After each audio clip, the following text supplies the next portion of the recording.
What's up YouTube, BlueSpartan here, bringing you guys a brand new video. In today's video, I'm going to be showing you guys all the terminals from Halo 2 Anniversary.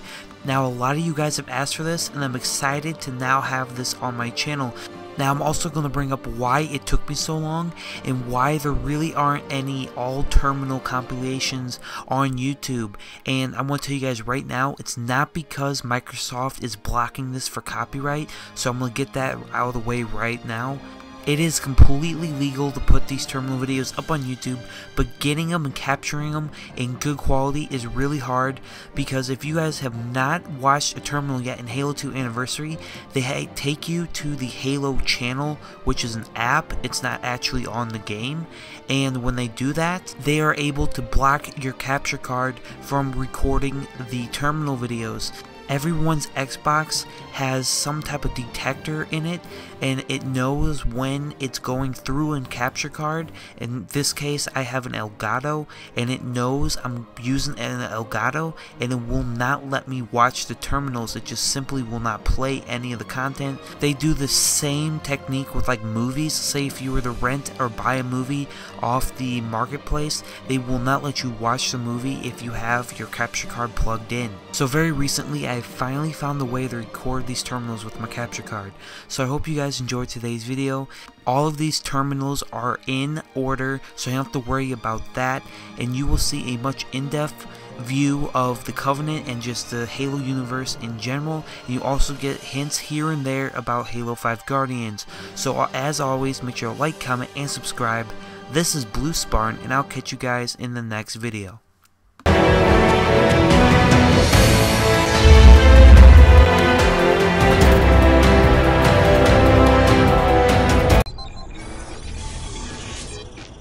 Pursuant to Office of ONI Retrieval and Acquisitions Inquiry of 26 September 2552. The following is a target profile of Bel Vadami, Supreme Commander of the Covenant Fleet of Particular Justice, compiled by Lieutenant Commander Locke. First confirmed contact with Vadami came in 2535 on an unofficial human colony known as the Rubble.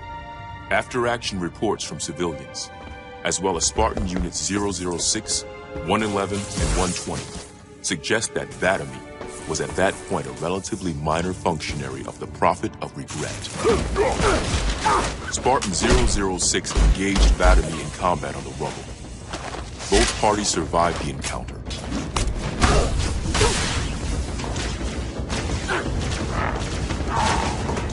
Shortly after 2535, the UNSC first encountered the newly formed Covenant Fleet of Particular Justice, now led by Vadami.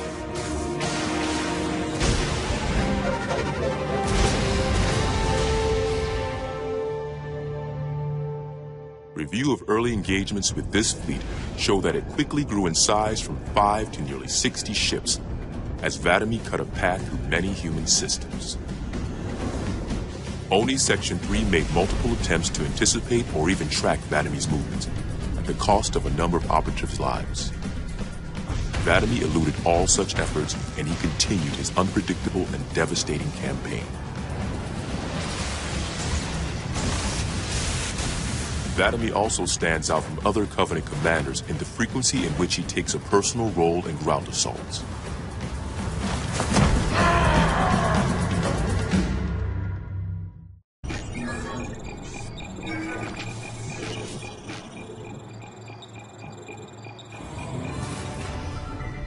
Camber was a major manufacturing center for UNSC fleet materials with a population of 5.6 million.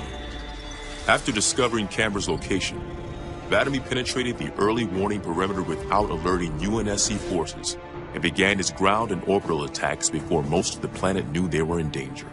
While 17 of his ships bombed key defensive positions, Vadami led a group of elites in a personal assault on UNSC System HQ. One of the first units to engage Vadami was the 3rd Battalion Reserves, who were so unprepared for the arrival of the Covenant forces that Vadami found them unarmed and defenseless.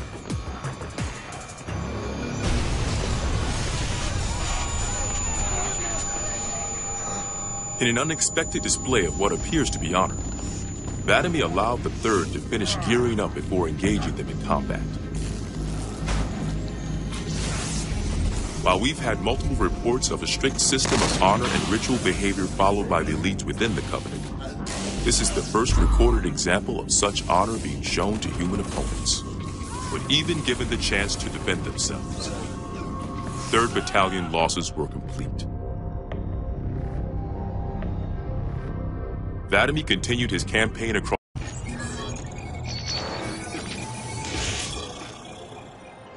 Vadamy's most recent and damaging blow to the UNSC was the fall of Reach. Oni has still not been able to fully determine how Vadamy located the planet, and once again he caught us completely by surprise when his forces arrived in orbit and on the ground. Vadamy is responsible for over 1 billion total casualties and the loss of at least 7 human planets. His forces have defeated all UNSC counterattacks at the cost of 123 fleet vessels and over 23,000 personnel. And now with Reach lost, Oni and UNSC strategic AI report a 0% confidence that the Navy can stop Vadamy through traditional means. In the opinion of this investigator, Vadamy is the most dangerous Covenant military asset on the field. It's common knowledge that the Covenant have a significant technological advantage over the UNSC, but are sometimes inflexible in their tactics. This is not the case for Vadamy. We cannot predict what he'll do next, but given time, we fear he will dismantle all remaining UNSC strongholds. This agent's recommendation? Immediate termination. If humanity wants to survive this war,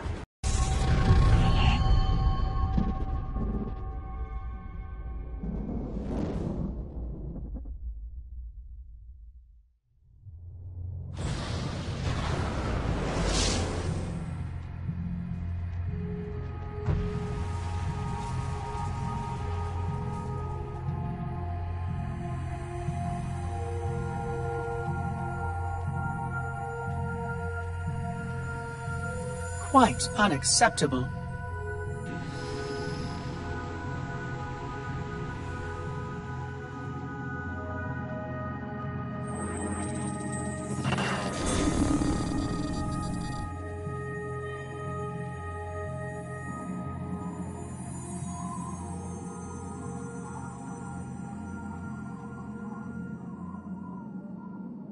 Glorious day. The prophets will be pleased that we have rescued an oracle from the humans' violation of the Holy Temple. Why do you keep calling it a temple? My installation was a weapon, and one which we needed very, very badly. But Oracle, I do not understand. We were told the rings are salvation, a gateway to paradise. Told? By whom? Anyone who told you that is a fool, or quite mad. That installation was a beautiful tool, designed to destroy everything the Flood might feed on. Everything? Oh, quite everything. And if even one Flood spore survived the destruction of my ring... Communications. Shut down all lines to the fleet. We will not notify the prophets of our discovery until I hear everything this oracle has to say. I will gladly share what I am permitted, but we have little time. What has been unleashed here could destroy everything you have ever known. On that, Oracle, we are in agreement.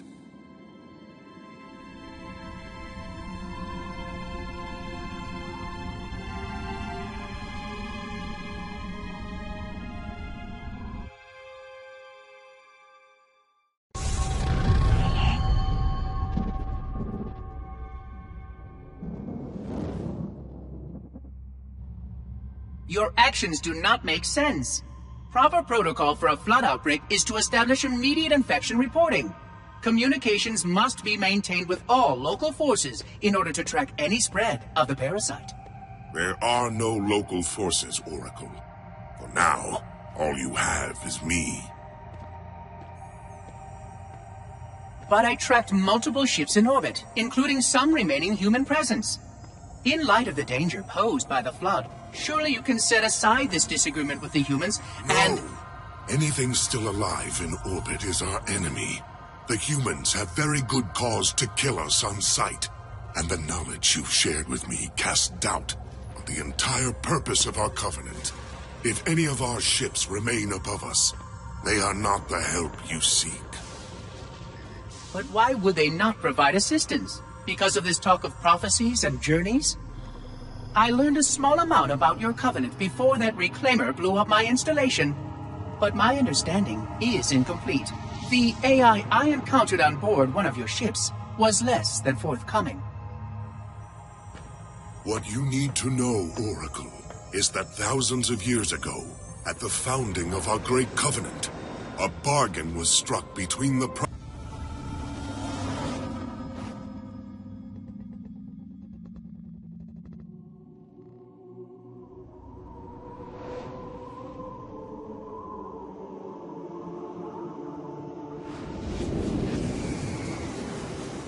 regarding the history of the Covenant and its glorious founding species, the Sanshayum and Sanghili. The record of punished deeds would not be sufficient without a word on the Arbiter. Not the consignment of shame that it is currently, but what came before, the legendary warriors of Sanghili past.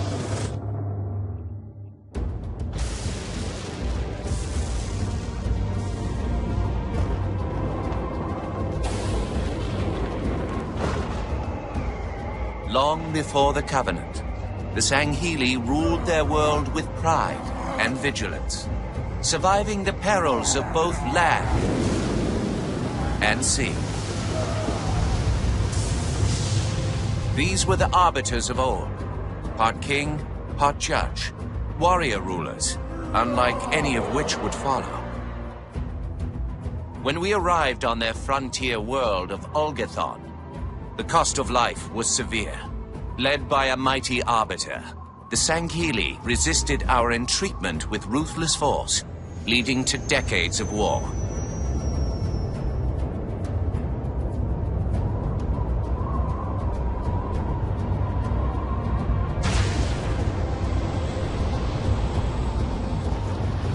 We would eventually triumph, of course. And when we did, we would not ignore the mantle of the Arbiter. Like all things, we would bend the Sanghili to our own ends. The Arbiters.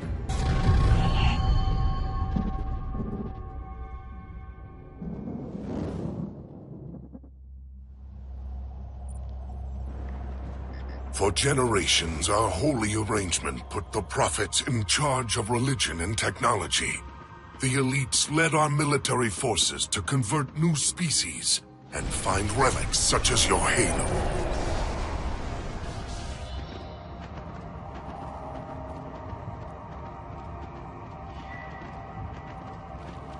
And these relics you sought, the Sanshayum, your prophets, told you that they would lead you on this great journey? Yes. Transcendence, eternal life. Their promises were endless. We gave up our old ways to follow the Prophet's lead on the great journey. Gave up all of our history, all of our traditions. Not all of your traditions, it seems. This Arbiter you mentioned, hasn't that always been a position of power for your species? Power? It was long ago. An Arbiter was once the pinnacle of our people, leader of the clans, and master of the battlefield. But then, an Arbiter committed heresy, and an example was made of him. Heresy?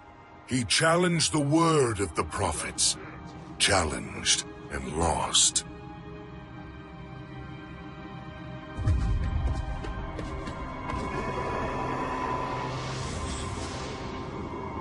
So the title of Arbiter became a badge of shame for our most spectacularly failed warriors. Yes. They were accomplished manipulators. Back before the firing of the array. I see at least that hasn't changed. Manipulators? What? And before? Before when?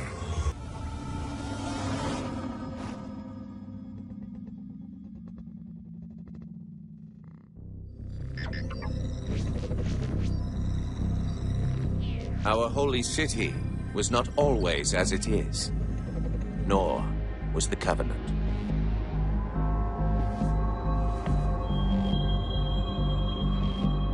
At one time, it was only Sanshayum and Sanghili. But as we grew, and new species were added to our number, radical steps had to be taken.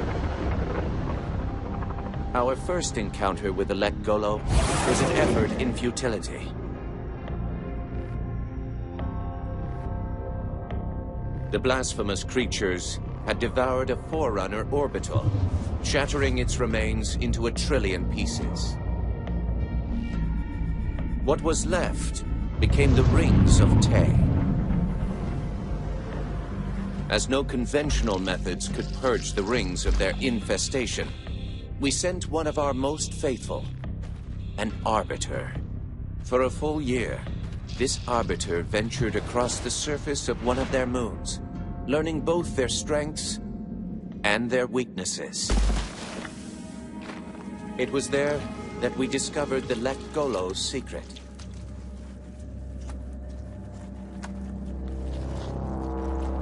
Although some of their kind rightly bore the blame for the orbital's desecration, others had only devoured around the Forerunner materials.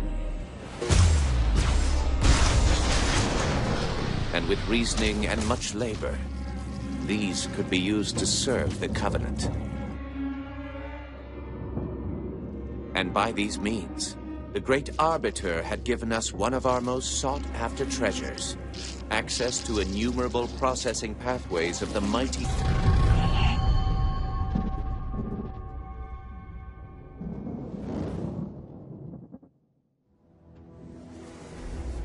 It is most unusual that in all the exploits of these Arbiters, you never mention their role in choosing their missions of redemption.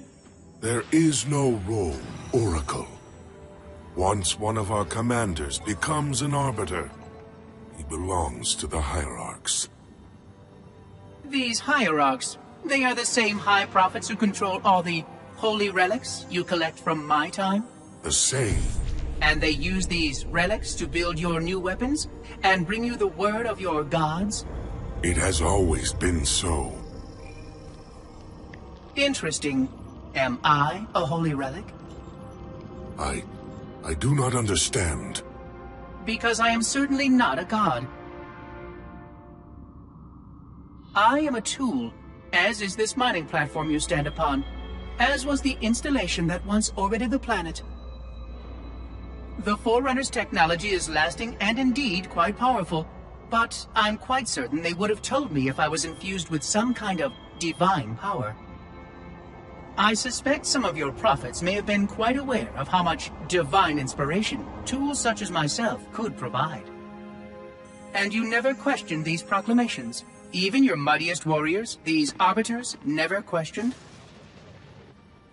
Questioning was what brought shame to the word Arbiter long ago, Oracle. How disappointing. I fear now that there are many questions we should have been asking for a long, long time. I would be more than happy to answer any such questions.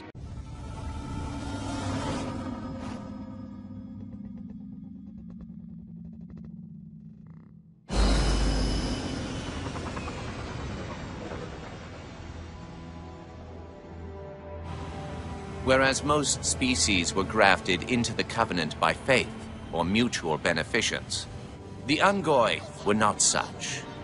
Their kind was brought into the fold by force, and it was by force that they were held captive. Their world had no prayer against our might and majesty, and their peoples were quickly laid low, many of them brought into subjugation.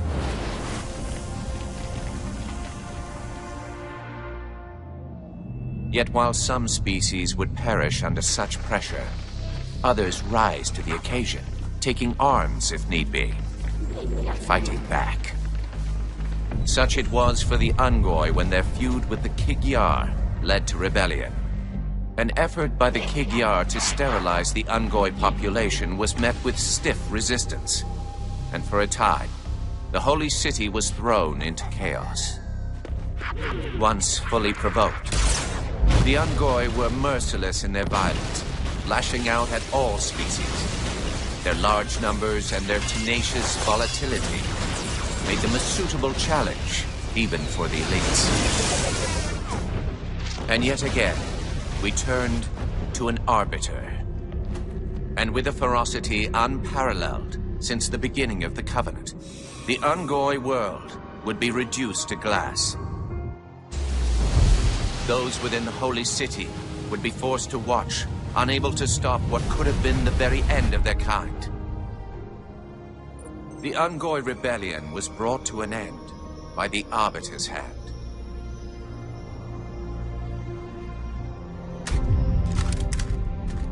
Their world was not completely lost, and those who survived within high charity found some measure of mercy.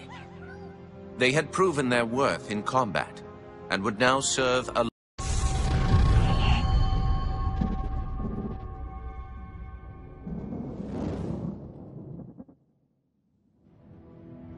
I'm starting to fear that you're not very smart. Mind your tongue, Oracle. Oh, I mean no offense. I'm not talking about you. I'm talking about your species. How long have these prophets been anointing arbiters? Since the fall of Falchavami, the first disgraced arbiter, roughly 400 years ago. Incredible! And in all this time, it never occurred to you how convenient it was that your prophets were able to find a powerful, capable leader among your people, who happened to suddenly commit a terrible blasphemy every time the power structure of your covenant was threatened. I do not understand.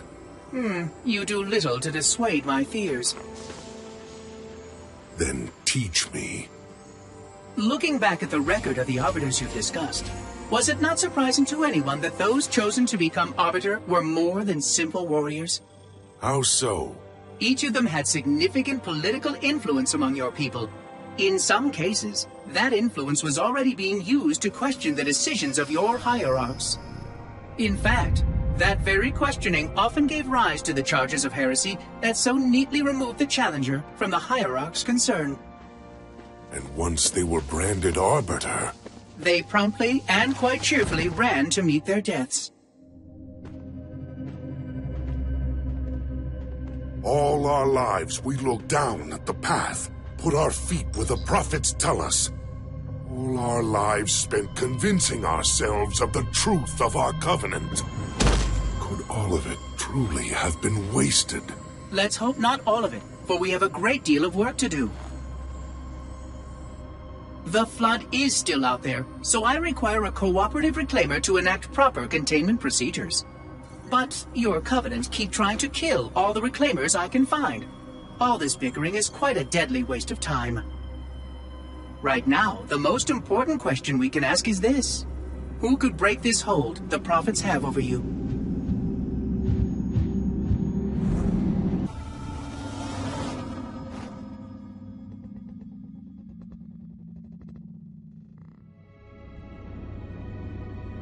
The history of the Arbiter is one of both legend and infamy.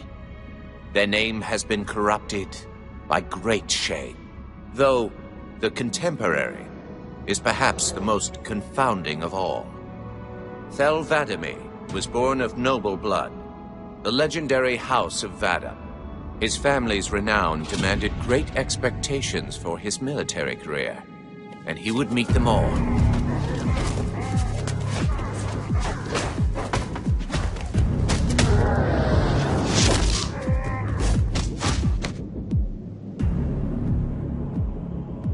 One of the youngest to achieve the status of Shipmaster, and one of the youngest to gain the rate of Supreme Commander. In our campaign against the humans, few have risen to renown as Vadami. World after human world, all laid low for the sake of the great journey. But then came Halo. Shame unto shame. He failed his greatest charge, and the sacred ring was desecrated. By such disgrace, Thel 'Vadami became the Arbiter. As a mere scribe, I do not challenge the word of the hierarchs, but I would be remiss not to voice concern. This Sanghili should have been put down, publicly slain as an example to all of our prayerful expediency. With the discovery of a second ring and the changing of the guard, all things are in jeopardy. Will this arbiter remain loyal? Or will he stand with his people as they are abolished by our newfound might? I would never openly challenge the divine proclamations of a hierarch, but this arbiter is a risk I would not have tolerated. And I now fear the days of the Covenant.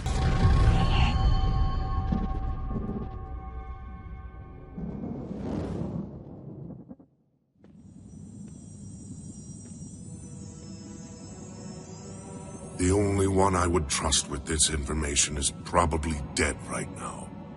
He was commander of the fleet that brought me to the system. Thel Vadami was his name. But after hearing you tell of the destruction of the ring, I cannot believe that he still lives. His orders were to secure the ring, to prepare it for the arrival of the hierarchs. Vadami never fails in his duties. If the ring is no more, then Vadami must be dead. Duty can indeed be a dangerous virtue. But even if he did live, wouldn't this sense of duty make him quite unlikely to set aside his allegiance to the prophets? Perhaps not. And he would never betray our people. No, if we were able to just speak to him, explain everything you have told me. But no, these are futile hopes. If he did live, and if he was returned to the High Prophets, they would most certainly punish him for the destruction of the ring. In fact, he would be the exact kind of leader the hierarchs would make arbiter. They would need someone to blame for the loss of the ring. His influence within the fleet grew with every one of his victories over the humans. And if he did become arbiter? Then he would be lost to our cause. Without the knowledge you've shared with me, he would obey the prophets without question. I doubt he would even respond to his former name. I don't know what it would take to overcome, but as you say, we don't have time to ask such questions, and Vadami is almost certainly dead. If all your hopes rest on him, then I fear for the future of this galaxy. As do I, Oracle. As do I. But I will begin our fight. Make others aware of the lies the prophets whisper in our ears. And soon, we will find...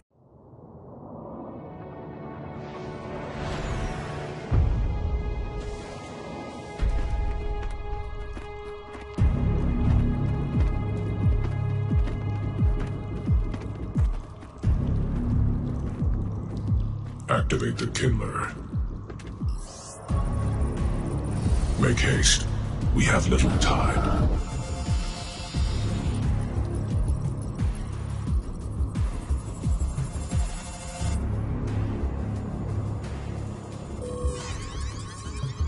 It has been found, Commander. Very well. Mark the coordinates and proceed with caution.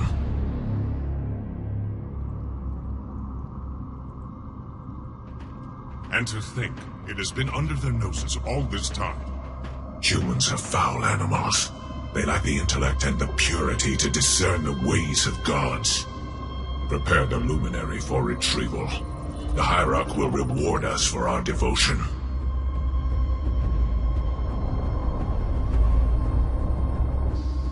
Well done, Commander. Do you know what you found? A luminary hierarch. A divine instrument. It is more than that, Commander. This is the one spoken of in the prophecies. It lights the sacred path.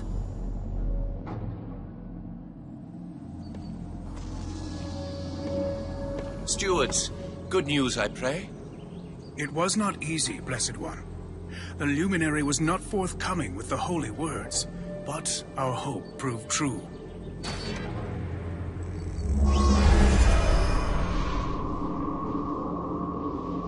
The sacred rings. Halo. And not Halo alone, High Prophet. It also told of this. The final home of the Forerunners, and the creation of the Sacred Rings.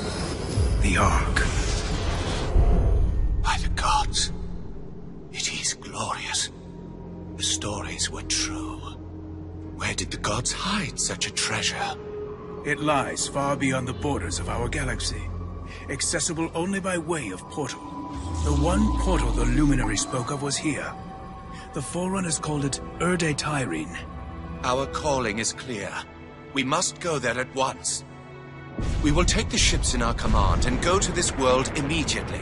This Erde Tyrene. Take heed, brothers. Your work signals the culmination of our Covenant's holy quest. Roger that, Chief. We'll meet you at the rendezvous point when we're done here. Blue 2 out. John should be here too. They'd listen to him. Somebody needs to be getting work done while we deal with the red tape. What do you think they want from us? It's naval intelligence, Linda. They want us to tell them everything's gonna be okay. Hate to disappoint.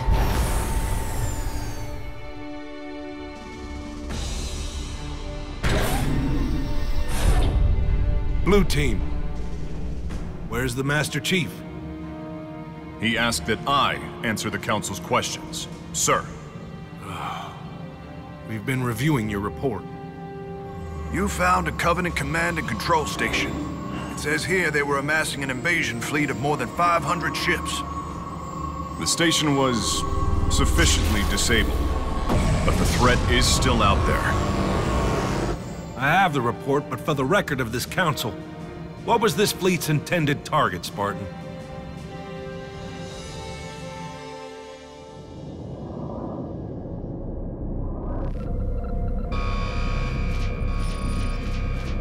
Station Control, can I get confirmation on probe Charlie 319er? Looks like it might be a faulty reading, but... Alert, alert, alert, alert. This can't be right. C319 is active and functioning properly. Station! Alert home fleet immediately!